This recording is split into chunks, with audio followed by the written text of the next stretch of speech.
orang bodoh lebih sukses dari orang pintar. Ya, inilah stigma yang beredar di masyarakat. Sepenggal kalimat ini sering dijadikan bahan juga oleh para motivator-motivator untuk menyemangati para pendengarnya.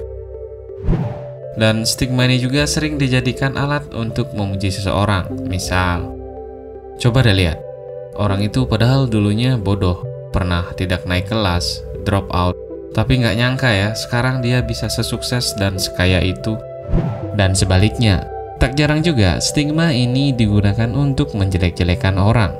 Misalnya nih, percuma dulunya pinter, juara kelas mulu, jadi murid kesayangan guru, ya ujung-ujungnya jadi karyawan biasa, hidup juga gitu-gitu aja, dan seterusnya. Terima atau tidak, inilah stigma yang beredar di masyarakat atau bahkan mungkin di sekitar kalian. Di video kali ini, kita akan coba membahas dan membedah sisi lain dari fenomena ini dengan cara dan perspektif yang berbeda dari biasanya, serta membahas kenapa stigma orang bodoh lebih sukses daripada orang pintar ini bisa terjadi. Dan buat kalian yang baru menemukan channel ini, bisa support dengan klik tombol like, subscribe, dan apabila kalian ada ide, saran, atau apapun itu bisa disampaikan di kolom komentar. Nah, sebelum masuk ke pembahasan, disclaimer dulu nih. Pintar atau bodoh yang dimaksud pada pembahasan kali ini dilihat dari prestasi pendidikan atau prestasi semasa sekolahnya. Soalnya kalau ngomongin pintar atau bodoh ini pasti nggak akan ada habisnya. Jadi kami menggunakan parameter yang paling dekat dengan masyarakat, yaitu prestasi semasa sekolah. Oke, pembahasan kali ini akan kita mulai dengan pertanyaan, kenapa stigma orang bodoh lebih sukses daripada orang pintar begitu populer di masyarakat? Nah, menurut kami ada 3 faktor yang membuat hal ini bisa terjadi. Yang pertama, promosi oleh kaum tertindas. Wah, mungkin kalian bingung, kaum tertindas maksudnya apa nih? Kaum tertindas yang kami maksud di sini adalah orang-orang yang dulu waktu semasa sekolahnya tanda kutip dianggap bodoh, sering dimarahi guru, dan bahkan mungkin dimarahi oleh orang tua mereka sendiri. Biasanya, saat orang-orang seperti ini mampu meraih sebuah kesuksesan, mereka cenderung mencari pengakuan dan validasi dari orang-orang di sekitarnya yang dulunya meremehkan mereka. Jadi simpelnya, mereka ingin menunjukkan bahwa mereka juga mampu meraih kesuksesan walaupun dulunya sering dianggap bodoh dan tidak memiliki masa depan. Yang kedua, respon positif masyarakat. Saat ada orang yang dulunya dianggap bodoh dan akhirnya mampu meraih kesuksesan, orang-orang seperti ini di masyarakat cenderung mendapatkan apresiasi lebih tinggi dibanding orang-orang yang dari dulu memang dianggap pintar. Orang-orang seperti ini dianggap lebih memberi inspirasi karena berangkat dari kegagalan. Sedangkan orang-orang yang dari dulu dianggap pintar dikatakan menjadi sebuah kewajaran apabila meraih sebuah kesuksesan. Dan sebaliknya, saat orang-orang yang dulunya dianggap pintar namun gagal untuk meraih sebuah kesuksesan, mereka akan mendapat kritikan dan cenderung diremehkan seperti contoh di awal video tadi. Kemudian, poin berikutnya yaitu menjadi fenomena inspiratif. Nah, kaitannya dengan penjelasan sebelumnya. Selain yang mengalami langsung, banyak pihak seperti guru, motivator, sampai para konten kreator pun membahas dan menggunakan fenomena ini sebagai bahan untuk menginspirasi orang lain. Inilah yang membuat stigma ini sering diperbincangkan dan mendapatkan tanggapan pro kontra hingga stigma ini begitu populer di masyarakat. Oke, setelah membahas pertanyaan kenapa stigma ini bisa begitu populer di masyarakat, pertanyaan selanjutnya, kenapa si bodoh bisa sukses dan si pintar cenderung jalan di tempat atau tidak bisa sesukses si bodoh? Untuk menjawab pertanyaan ini, kita akan menjelaskan fenomena ini dengan membagi menjadi 3 perspektif atau sudut pandang. Di antaranya, perspektif sebagai si pintar, perspektif sebagai si bodoh, dan perspektif sebagai orang-orang di sekitar si pintar dan si bodoh ini. Oke, langsung saja kita bahas dari perspektif yang pertama, yaitu perspektif sebagai si pintar. Dalam menjalani keseharian, ada beberapa hal yang mempengaruhi si pintar dalam mengambil keputusan. Di antaranya yang pertama yaitu terlalu banyak ide. Orang-orang pintar biasanya memiliki banyak ide.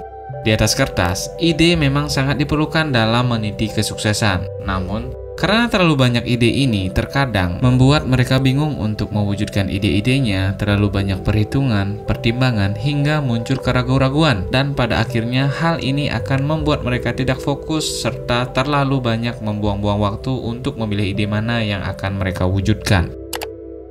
Kemudian yang kedua, memiliki mimpi yang kemungkinan besar dapat dicapai. Selain memiliki ide yang banyak, orang pintar cenderung memiliki mimpi yang masuk akal dan kemungkinan besar dapat mereka capai. Hal ini menyebabkan mereka cenderung memilih jalan hidup yang mainstream atau memilih mimpi dan cita-cita yang biasa-biasa saja yang kemungkinan besar bisa mereka raih. Kemudian yang ketiga, takut mencoba hal-hal baru di luar kemampuan mereka. Orang-orang pintar akan selalu memperhitungkan segala sesuatu yang akan mereka lakukan. Mereka akan memperhitungkan kemungkinan berhasil atau gagal, menguntungkan atau merugikan, dan sebagainya. Segala sesuatu selalu ditakar sesuai dengan kemampuan mereka. Alasan mereka seperti ini biasanya sangat dipengaruhi oleh komentar orang lain atau mungkin juga takut predikat pintarnya bisa hilang. Secara tidak langsung, kondisi seperti ini membuat mereka takut untuk mengambil risiko dan melakukan hal di luar kemampuan mereka sehingga skill atau kemampuan mereka tidak akan berkembang. Setelah membahas perspektif sebagai si pintar, lanjut kita akan membahas perspektif sebagai si bodoh. Nah, ada beberapa faktor yang mampu membuat si bodoh dapat meraih kesuksesan. Di antaranya, yang pertama yaitu berani bermimpi besar. Berbeda dengan orang pintar yang sangat hati-hati hingga takut untuk memiliki mimpi yang besar, si bodoh tidak peduli dengan hal tersebut. Yang terpenting dia bermimpi sesuatu yang sangat besar dan bahkan sesuatu yang tidak mungkin dicapai menurut orang lain. Tapi justru itulah yang terkadang membuat si bodoh sukses. Karena terkadang sikap nekat ini mampu mengantarkan si bodoh dalam mewujudkan mimpinya. Kemudian faktor yang kedua yaitu sedikit ide dan banyak action. Mereka hanya mempunyai satu atau dua buah ide, akan tetapi ide tersebut mereka jalani dengan sungguh-sungguh, totalitas, hingga membuahkan kesuksesan. Selain itu, mereka juga tidak terlalu banyak pertimbangan atau hitung-hitungan dan langsung bertindak melakukan usaha mereka. Atau simpelnya, dikit mikir, banyak kerja, dan banyak action. Kemudian yang ketiga yaitu berani mencoba hal-hal baru dan berani gagal. Orang-orang bodoh cenderung berani mencoba hal-hal baru. Mereka tidak peduli dengan hasil, saat gagal pun mereka tidak peduli, karena mereka sudah terbiasa menghadapi kegagalan. Inilah justru yang membuat mereka terus berkembang dan meningkatkan kemampuan atau skill yang mereka miliki. Kemudian yang terakhir yaitu perspektif sebagai orang-orang di sekitar si bodoh dan si pintar. Selain tekad dan semangat dari tiap individu, kesuksesan seseorang justru tidak bisa dilepaskan dari peran orang-orang yang berada di sekitarnya. Dan menurut kami, justru faktor inilah yang paling menentukan perkembangan dan kesuksesan seseorang. Orang-orang yang berada di sekitar si bodoh dan si pintar ini bisa kita ibaratkan sebagai komentator atau penonton di sebuah pertandingan sepak bola. Setiap pergerakan yang dilakukan oleh si pintar maupun si bodoh selalu dipantau dan dikomentari. Namun, ada sedikit perbedaan, di mana komentar dan perhatian orang-orang cenderung mengarah ke si pintar saja. Setiap pergerakan yang dilakukan oleh si pintar selalu dipantau dan saat melakukan kesalahan pun biasanya langsung mendapatkan komentar pedas dan seakan-akan si pintar tidak pantas dan tidak boleh melakukan sebuah kesalahan. Sebaliknya, si bodoh seakan-akan luput dari perhatian dan saat melakukan kesalahan pun itu dianggap sebuah kewajaran. Kondisi seperti inilah yang membuat si pintar tidak bebas untuk bertindak dan berekspresi karena takut mendapatkan komentar negatif saat membuat sebuah kesalahan. Lalu kalian pasti mikir, ngapain sih dengerin omongan orang, komentar orang, dan sebagainya? Nah, faktanya, orang-orang yang punya kontrol pemikiran sejernih ini biasanya orang-orang yang sudah dewasa atau minimal 17 tahun ke atas. Dan mungkin termasuk kalian yang sedang menonton video ini. Tapi, pemikiran ini tidak muncul dari seorang bocah SD, SMP, dan bahkan mungkin siswa SMA. Komentar dari orang-orang di sekitarnya akan terus menjejali pikiran mereka. Dan secara tidak langsung, hal ini berpengaruh terhadap pembentukan mindset seseorang sebagaimana kita jelaskan pada video sebelumnya. Sedangkan, si bodoh akan terus bertindak dan berkembang dengan nyaman karena saat melakukan kesalahan atau kegagalan pun itu dianggap sebagai sebuah kewajaran. Kondisi ini pula yang cenderung akan membentuk seseorang memiliki growth mindset.